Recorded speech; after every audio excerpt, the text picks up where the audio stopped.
I've never really been a believer in the paranormal, and I always try to find a rational explanation for things that I have trouble working out.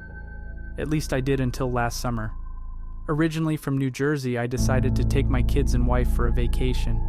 We went to visit my in-laws who have a cabin in the Canadian Rockies.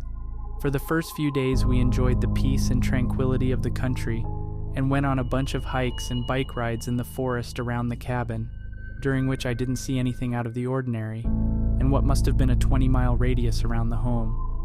The cabin is pretty old and runs on a separate generator near the tool shed in the back of the yard, which my father-in-law says has always been temperamental and can create an eerie atmosphere when the lights flicker on and off. So I know better than to be spooked by shadows and bumps in the night. However, one night, around 10 p.m., we were sitting around about to go to bed when the lights completely gave out and the pitch blackness of the countryside meant that we could see literally nothing. Before I could grab the flashlight, I heard a rustling outside the cabin and something brushed the side of the wall by the living room.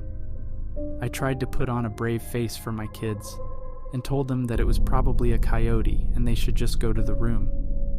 Although from the noises it made, it sounded bipedal and quite a bit bigger. Pretty creeped out, I grabbed my flashlight and headed out to the generator, shining the white on the ground to find my way. But out of the corner of my eye, I saw something which terrified me so much, I don't know if I can even find the right words to describe it. I couldn't make it out exactly. All I could see was a creature in my peripheral vision. It looked human and about 6 feet tall with ghost white skin, and I knew it was staring at me. At this point, I was just trying to muster up the courage to look at it, and when I shined the torch at it, I got a good look at the monster. It's so difficult to portray with words, but it looked like a man whose skin was too tight for his body. You could see all of his organs bulging through his skin, and the bones made it look almost like an insect, with the lower arm extending further up the arm, and the shin bones doing the same. But what jolted me the most was the fact that I had no face whatsoever, but still had indentations where the eyes should be.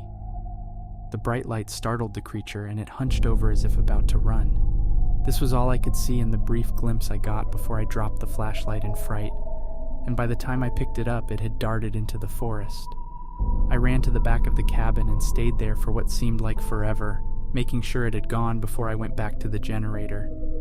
I didn't tell anyone when I was back inside what I had seen, and I don't really know why.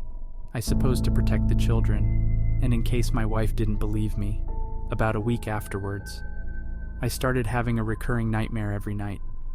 I would dream about that night and wake up in cold sweats until I finally confessed to my wife about it all and started seeing a therapist to help me with my sleeping. I came across this website looking for other people with similar experiences, and I have trouble finding accounts which match what I saw.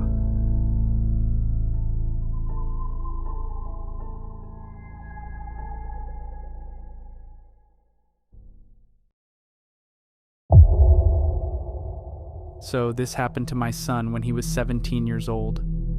We lived in New Mexico at the time. My son, Cody, was riding along with his friends Drew and Alex. They were in Drew's truck and Drew was driving. It was night and they were heading to Drew's house. Drew lived out in the country, so the road they were on was isolated and surrounded by desert. In fact, that whole area is flat and mostly dirt. As they're driving along, they see a man standing in the middle of the road. Drew slows down and they all expect the guy to move off to the side. The guy doesn't move, he just stands there. Drew slows to a stop.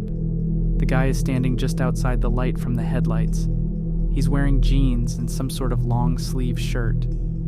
They couldn't make out the features of the guy's face, but they could tell he was facing them. Nobody moves for a few seconds.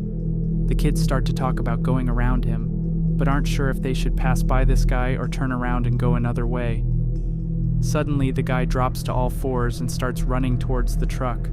All the kids start screaming. Drew slams the truck into reverse and floors it. Now they're going backwards on this dark country road and this guy is chasing them on all fours, and he's keeping up with the truck. Drew goes faster and finally the guy drops out of sight. Drew turned the truck around and they all came back to our house. I was in the living room when they came running in, slammed and locked the door, and went tearing up the stairs to Cody's room. I went up to see what was going on, and this is when they told me the story. I've never seen them so pale and frightened. They were completely freaked out. This happened on a Friday night around 8 p.m. These were kids that normally would rather be anywhere except home on a weekend. That weekend, they stayed at our place the whole time. They didn't go out at all, and then only left because they had school on Monday. It took a month before they wanted to go out again at night. They would go anywhere during the day, but at night they usually gathered at our house. After a little research, they all agreed that it was a skinwalker. Even to this day, if I bring up that night, Cody and his friends will get really quiet and scared. It took a long time for them to get past it, and they still think that talking about it will make it come back.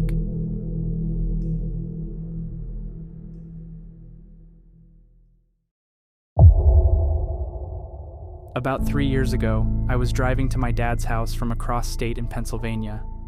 He lived far out in the country down a desolate paved road that crossed with an old dirt road, as well as some unused railroad tracks. The entire area was surrounded by deep woods and unused farming fields. There were a couple of dilapidated old houses, an old well, and a few old cemeteries nearby. I arrived at those crossroads I mentioned earlier after being on the road for about 4 hours, and I decided to pull over and relieve myself. I stopped my truck about 60 feet from said crossroad, close to a small farm shed with some old equipment in it. There was a single light bulb on the side of the shed, providing the only source of light in the nearly pitch-black darkness of the night. On the opposite side of the road from the shed was a steep drop-off into the ditch. On the other side were some dense woods. As I was peeing in the dark by the shed, I was suddenly overwhelmed by a massive feeling of dread, like someone had just punched me directly in the gut. I had been around these woods all my life, and I used to walk around the area at night as a teenager, and I assure you that I had never felt so scared as I did at that exact moment. I quickly finished up, and goaded on my sudden sense of panic, I ran back to my truck, got in and locked the doors. I flicked the headlights on, and cracked the engine so badly that you could hear the gears grinding, but all I cared about was getting out of there.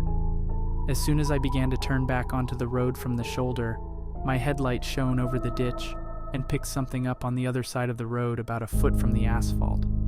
My stomach immediately sank again. There was something crawling out of the ditch on all fours. It was hunkered down like an animal, but its body looked almost human. A human that was attempting to mimic a stalking animal. It didn't look hairy, but it was a uniform color, almost yellow. Not yellow like a cougar or a lion, but a sickly yellow that reminded me of jaundiced skin. Its head was shaped like an oval, but had no hair or ears that I could see. The mouth was very, very wide and looked like a thin, straight line that extended all the way across the creature's face. It was very, very slightly upturned at the edges, like a slight smile. His eyes were very small and beady, just like 2 black pinpoints. It had no nose or any facial features aside from the mouth and eyes. Since I was around 7 feet from it, I'm certain it wasn't just a person wearing a mask.